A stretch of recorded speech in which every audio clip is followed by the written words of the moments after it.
Moltes gràcies, muchas gracias, Daniel Innerarity.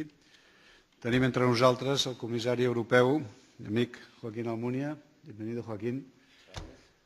Tienes la palabra, Joaquín. Pues buenas tardes. ¿Y ahora qué digo yo? Yo no soy lento, por lo tanto no tengo tiempo de pensar en cómo reaccionar a la intervención del filósofo, de Daniel. Puedo decir buenas noches, muchísimas gracias por haberme invitado, muchas gracias a Caixa de Sabadell, a través de su presidente, muchas gracias al conseller Castell, al alcalde, mi amigo Bustos, muchas gracias a todos ustedes, muchas gracias a Daniel Innerarity por su intervención anterior. Y como yo no sé reaccionar lentamente, y no me ha dado tiempo de pensar porque me dedico a la política, tengo que hablar de lo mío, que no sé si pega mucho después de lo que estábamos escuchando, que era extraordinariamente interesante y sugerente. Pero, siguiendo el consejo, hay que reaccionar más tarde. Hoy no puedo reaccionar en directo a las cosas que decía Daniel, aparte que pido excusas por no haber llegado al principio. De todas formas, cuando he llegado, escuchaba sobre algunas limitaciones de la política para, no sé si decía, para crear, para construir o para interpretar o reaccionar a cosas que pasan. Parece que hay otros espacios que son más dinámicos y más creativos o imaginativos. Y en parte es verdad, yo llevo muchos años dedicado a la política y debo reconocer en público que eso es así. Pero, como me toca hablar en mi calidad de comisario europeo, debo decir que si ha habido alguna innovación mayor en la política europea de los últimos 50 años ha sido la construcción europea.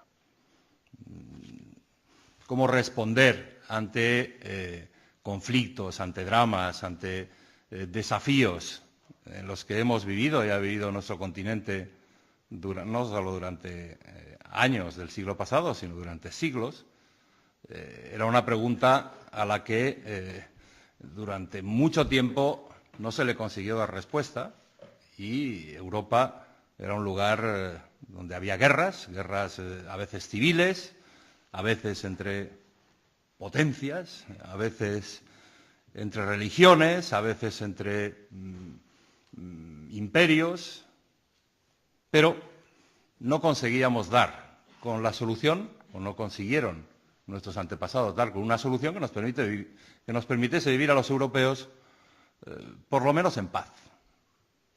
Y en una paz cívica, en una paz democrática, en una paz que respetase derechos humanos y libertades, no en una paz impuesta, no en un silencio impuesto. Y Europa fue la construcción europea fue esa creación y ese instrumento. Y creo que hay que estar muy satisfechos de que este año 2007 vayamos a celebrar el 50 aniversario del Tratado de Roma, que fue la expresión escrita, la expresión de la voluntad política de aquellos líderes políticos que después de la Segunda Guerra Mundial lanzaron este proyecto. Creo que debemos estar reconocidos a ellos. Es decir, hombre, no en todas las épocas históricas hay políticos de esa talla y la política se puede explicar con mayúscula, pero Europa es uno de los resultados y una de las consecuencias, y probablemente la más importante, la que hemos vivido los contemporáneos, de ver cómo la política con mayúsculas produce resultados extraordinariamente importantes, sugestivos y útiles a los ciudadanos. Lo que pasa es que Europa, 50 años después, no puede vivir de la memoria y de la conmemoración de lo bien que lo hicieron los anteriores, ¿no? Eso sería caer en esa escasa capacidad o en esa incapacidad de la política para dar respuestas. Y Europa hoy, aparte de celebrar 50 años desde el Tratado de Roma, que en nuestro caso y en el caso de otros países han sido 20 años de presencia en la Unión Europea, desde que España y Portugal ingresaron en 1986, ahora ya 21, o en el caso de los países que se integraron en mayo del 2004, pues vamos a celebrar pronto el 3er aniversario. Están empezando lo que nosotros ya hemos recorrido hace 20, y acabamos de recibir otros 2 nuevos países, Rumanía y Bulgaria, que les queda por delante todavía un proceso de adaptación a estas nuevas estructuras.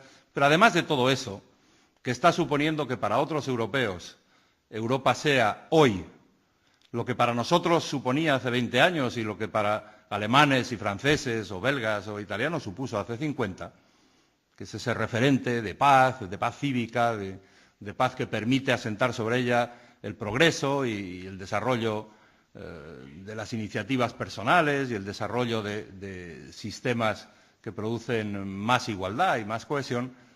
Además de todo eso, Europa tiene que ser algo que nos sirva para el futuro, no solo para justificar con alegría y con satisfacción el trayecto positivo que en términos generales creo que hemos recorrido hasta aquí en el espacio europeo, y gracias en buena medida a las instituciones europeas. Europa nos tiene que servir para el futuro, y el futuro tiene que ver con muchas cosas, pero parte de ellas tiene que ver con lo que hoy me ha traído a mí esta noche aquí, que es con la economía.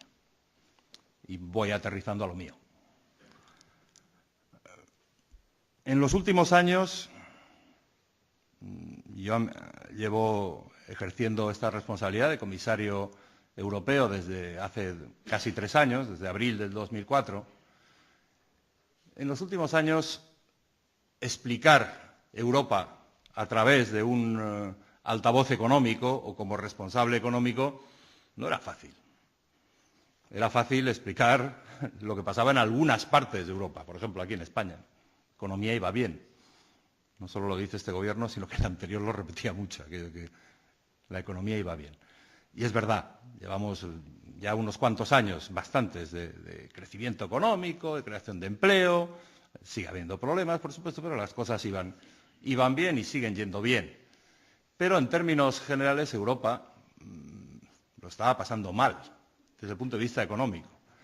Si nos comparamos los europeos en su conjunto con Estados Unidos, por tomar la referencia de quienes siguen siendo la economía mayor del mundo y el país más poderoso, no solo desde el punto de vista de seguridad y defensa, sino desde el punto de vista económico, el país como tal más poderoso del mundo, comparándonos con Estados Unidos, pues Europa en los últimos 10 años ha tenido menos capacidad de crecer económicamente, menos capacidad de aumentar la productividad, menos capacidad de utilizar las posibilidades enormes de las nuevas tecnologías para abrir nuevas actividades, abrir nuevas oportunidades, aumentar las posibilidades de crecer y de generar riqueza.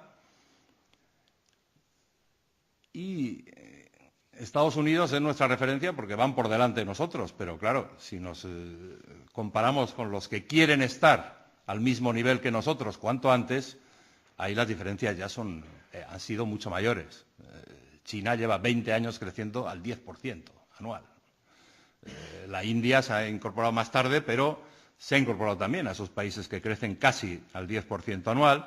Y estamos hablando, solo con China e India, de 2.500 millones de habitantes de aquí a muy poco tiempo.